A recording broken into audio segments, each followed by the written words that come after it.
guys. Today we'll start with a new lesson of science, current electricity. Okay. Now you have to study this lesson very carefully and with a great interest because ये हम लोगों को 10th में लगने वाला है. And आप लोगों के नॉलेज के लिए बता दूँ कि मैंने यही लेसन अभी 10th के लिए भी स्टार्ट किया. ओके. सो 10th के लिए स्टार्ट करने के बाद हम लोगों को जो बेस लगता है वो 9th का ही लगता है. तो मेरा एक वीडियो जो है वो 9th का ही पढ़ाने में चला जाता है. ओके. सो अब हम आ जाते हैं टॉपिक के पास, current electricity. So now the first point in current electricity is potential difference. So what is potential difference? Okay. Potential difference थोड़ा सा एक्सप्लेन करना होगा तो आप लोगों को हमारा सेल मालूम है जो हम लोग रिमोट में या हमारे कोई भी टॉयज़ में यूज़ करते थे. तो वो सेल को इफ़ यू सी सो ऐसा रहता था, एक पॉजिटिव एंड रहता है और एक नेगेटिव एंड रहता है. सो अगर आप कोई भी हम लोग बोलते हैं इलेक्ट्रिक इंस्ट्रूमेंट में जहाँ पे सेल की रिक्वायरमेंट है तो पॉजिटिव एंड पे आपको पॉजिटिव ही लगता है और नेगेटिव एंड पे नेगेटिव, ऐसे उल्टा नहीं चलता. सो ये फिर एक टाइम के बाद ये सेल ख़त्म हो जाता है. तो इसका मतलब करंट फ्लो होता है positive to negative, higher potential to lower, higher to lower, तब तक जब तक दोनों इक्वल नहीं होते. इन्होंने इसे एक्सप्लेन किया एक एग्जाम्पल के साथ. सो यू कैन सी ये दो प्लास्टिक बॉटल्स है जो सेम साइज़ के हैं. इसमें सेम वॉल्यूम ऑफ वाटर है, सिर्फ इतना डिफरेंस है, एक को थोड़ा हाइट पे रखा है और एक को नीचे रखा है और दोनों का जो ट्यूब है बीच में का उसको क्लैम्प कर दिया है, उसको स्टॉप कर दिया है. सो अभी पानी ना यहाँ से यहाँ पे आएगा ना यहाँ से यहाँ पे जाएगा. ओके. कुछ भी नहीं होगा. सो अब दोनों में सेम वॉल्यूम ऑफ वाटर है, सिर्फ इसको हाइट पे रखने की वजह से ये ऐसा लगता है कि इसमें पानी ज़्यादा है और इसमें पानी क्या है, कम है. जैसे ही हम लोग ये स्टॉप पर ये क्लैम्प निकाल देंगे, what will you see is water will flow from higher to lower level, higher to lower level.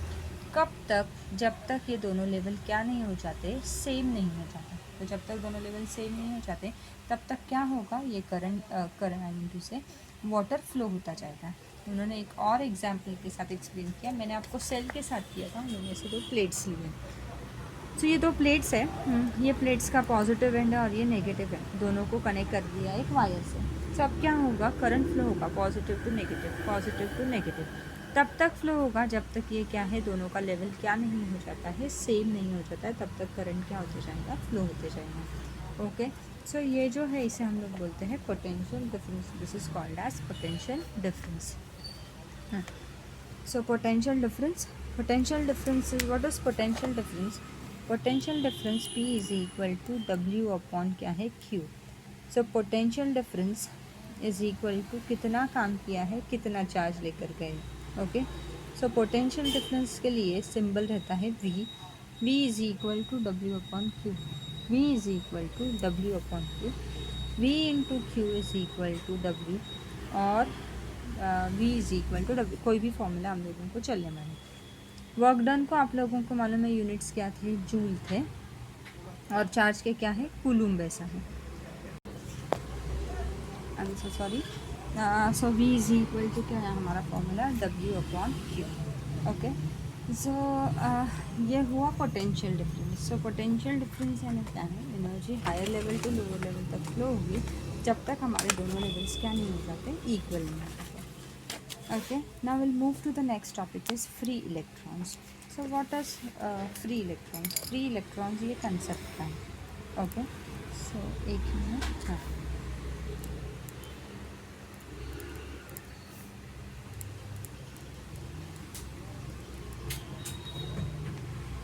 Okay. अब हम लोग कोई भी एक वायर पकड़ लेते हैं. सो वायर किसका रहता है, कॉपर वायर का रहता है. सो ये जो कॉपर वायर रहता है इसके अंदर फ्री इलेक्ट्रॉन्स होते हैं. फ्री इलेक्ट्रॉन्स का मतलब क्या है, इलेक्ट्रॉन्स अपना शेल छोड़ के चले आते हैं. एक में एग्जांपल के साथ, सपोज़ ये एटम है और ये कॉपर का ही एटम है. ओके. सो ये जो मेटल रहते हैं तो उनके लास्ट शेल में एक इलेक्ट्रॉन, दो इलेक्ट्रॉन या तीन इलेक्ट्रॉन रहते हैं. तो क्या थे, ये इलेक्ट्रॉन जो से जंप करते हैं, जंप करने की वजह से ये इलेक्ट्रॉन निकल जाता है. And now this electron will start rotating as free electrons. Metals में ये फ्री इलेक्ट्रॉन्स ज़्यादा होते हैं, इसके लिए करंट फ्लो होता है. नॉन मेटल्स में फ्री इलेक्ट्रॉन्स कम होते हैं, इसके लिए करंट फ्लो होता नहीं है. इसके लिए we always say non metals are poor और bad conductors of electricity, where as metals are good conductors और you can say like they do conduct electricity. Okay. So ये होगा free electrons. So metal wire के अंदर ये free electrons रहते हैं। अब ये ऐसा है, अपने कंडक्टर के साथ आपको फिगर में एक्सप्लेन करती हूँ। सपोज ये वायर है, ओके। इस वायर के अंदर ये इलेक्ट्रॉन्स हैं और एटम्स भी है। एटम्स में डार्क सर्कल में रिप्रेजेंट कर रही हूँ ऐसे। सो अब ये जो वायर है इसको ऐसे ही रखा है, इसको कोई यानी करंट पास नहीं किया। सो ये जो इलेक्ट्रॉन्स हैं ये रैंडम मोशन में रहते हैं। रैंडम यानी कोई भी कहाँ पे भी जाएगा, कहाँ पे भी बैठेगा, ऐसा होगा। लेकिन एज सुन एज इस ये जो वायर है इसको हम लोग करंट अटैच कर देते हैं, यानी करंट फ्लो करवाते हैं। सो ये जो इलेक्ट्रॉन्स है ये प्रॉपरली अलाइन हो जाते हैं, ओके। प्रॉपरली अलाइन होने के बाद वो हमेशा negative end to positive end move करते हैं। हम करंट जो है, करंट वो हमेशा पॉजिटिव टू नेगेटिव जाता है, लेकिन इलेक्ट्रॉन्स जो है वो हमेशा नेगेटिव टू कहाँ पे जाता है, पॉजिटिव। इलेक्ट्रॉन्स हमेशा कहाँ पे मूव होते हैं, नेगेटिव टू पॉजिटिव। करंट कहाँ पे मूव होता है, पॉजिटिव टू नेगेटिव, ओके। ये हमेशा याद रखना है। तो हम लोग ऐसा बोल सकते हैं इलेक्ट्रॉन्स का जो फ्लो है वो करंट के क्या है, अपोजिट है। एग्जैक्टली ये है, और इसी के और ये नेसेसरी है क्या, हाँ ये नेसेसरी है। और इसे ही हम लोग क्या बोलते हैं, रेजिस्टेंस ऐसा बोलते हैं। यानी ये क्या है, करंट को जो अपोजिशन में आता है इसे हम लोग क्या बोलते हैं, रेजिस्टेंस ऐसा बोलते हैं, okay. So I equal to Q upon T. I equal to Q upon T. I is current, Q is charge, flown in time क्या है, टी, ओके। सो ये हमारा नॉर्मल फ्लो ऑफ करंट का। अब ये हमारा नेक्स्ट फॉर्मूला जो हमको 10th में भी लगता है और हम लोगों को अभी भी लगने वाला है। सो आई इक्वल टू क्या हुआ, क्यू अपॉन टी। आई यानी क्या है, कितना करंट, क्यू यानी क्या है, कितना करंट गया, कितने टाइम में गया। सो कितना करंट कितने टाइम में गया या कितना चार्ज कितने टाइम में गया विल गिव अस क्या है, करंट। तो जितना ज़्यादा चार्ज आएगा कम टाइम में हम लोग बोलेंगे करंट हेवी है।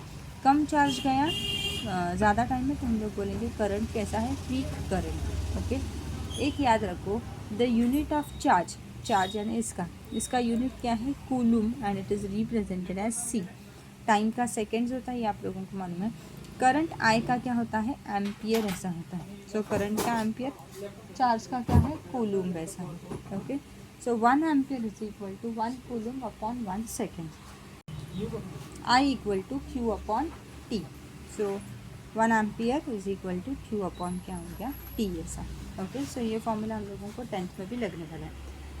अब कुछ conversions which we will be needing, milli ampere, okay, and micro ampere. So milli ampere and micro, this is symbol for micro ampere. Milli ampere यानी इंटू 10⁻³ एम्पियर में कन्वर्जन में बता रही हूँ, और इसका हो जाएगा 10⁻⁶। सो माइक्रो टू एम्पियर में, माइक्रो एम्पियर टू एम्पियर में कन्वर्ट करना हो तो इंटू 10⁻⁶,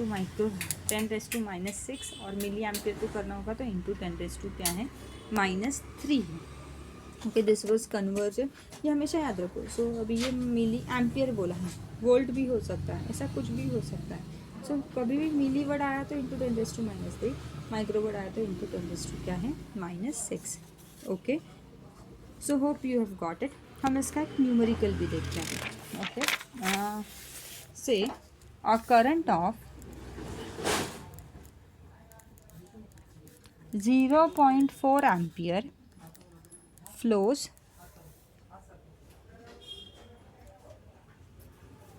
through a conductor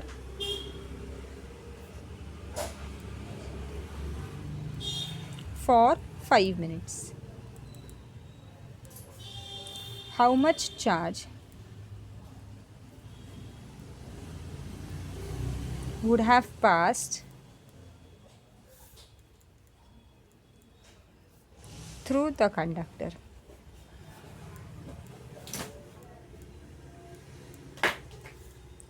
ना, a current of 0.4 ampere current दिया है, यानी उन्होंने हम लोगों को आई दिया है। कितने टाइम के लिए, टाइम उन्होंने दिया है 5 मिनट्स। सी टाइम 5 मिनट्स दिया है, मिनट्स दिया है। सो 5 × 60 यानी ये 300 सेकेंड्स में कन्वर्ट हो जाएगा। अभी हम लोगों ने एक फॉर्मूला देखा था, I equal to Q upon T. हम लोगों को इसमें क्या ढूंढना है, क्यू ढूंढना है, तो ये टी इधर जाएगा, I into T is equal to क्या हो जाएगा, क्यू ऐसा हो जाएगा, सो आई क्या है 0.4 इंटू टी कितना है 300 is equal to Q. So 0.4 into 300 is equal to 120 coulomb.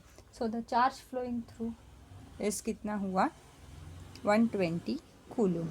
Okay, ये ऐसे न्यूमेरिकल्स हम लोगों को फिजिक्स सेक्शन में हमेशा न्यूमेरिकल्स होते हैं. केमिस्ट्री में जैसे हम लोगों को रिएक्शंस होते हैं, एंड बायोलॉजिकल में थोड़ा सा लर्निंग पार्ट ज़्यादा होता है. ओके, मैं देखती हूँ एक्सरसाइज में एक और न्यूमेरिकल है क्या इसी टाइप का. So related to I Q T.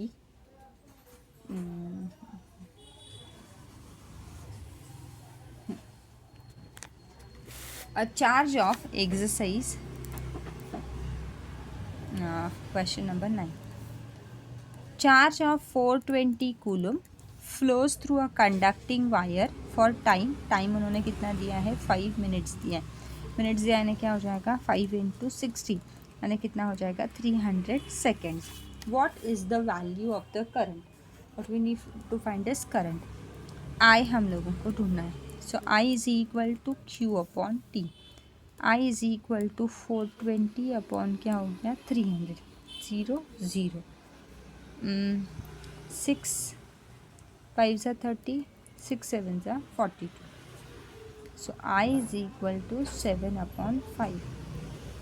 I is equal to 5 1 ज़ा 5 1.4 ampere. So the current flowing through this is 1.4 ampere. Okay, तो शायद आप लोगों को समझ में आया. सो हमारा फर्स्ट फार्मूला क्या हुआ I equal to Q upon T. और एक हम लोगों ने जो इसके लिए फार्मूला देखा potential difference V is equal to W upon क्या था हमारा क्यू वाला था. ओके, सो ये लेसन वैसे इजी है. हम लोगों को सिर्फ ये 10th के पॉइंट ऑफ व्यू से हम लोगों को इन डिटेल ऐसा करना है. Okay, so as of now you are going to practice all this. You are going to listen to the video again. और शायद आप लोग ऑफिस में जाकर आपने मेजरमेंट ऑफ मैटर की बुकलेट कलेक्ट कर ली है और आप लोगों के आंसर शीट्स भी कलेक्ट कर लिए. ओके, सो आप लोगों के जो एग्ज़ाम्स होने वाले हैं उसके लिए so you will write and you will submit those papers again. So please वो आंसर शीट और बुकलेट दोनों कैरी कर लेना. Okay, so will stop here guys. Bye, take care.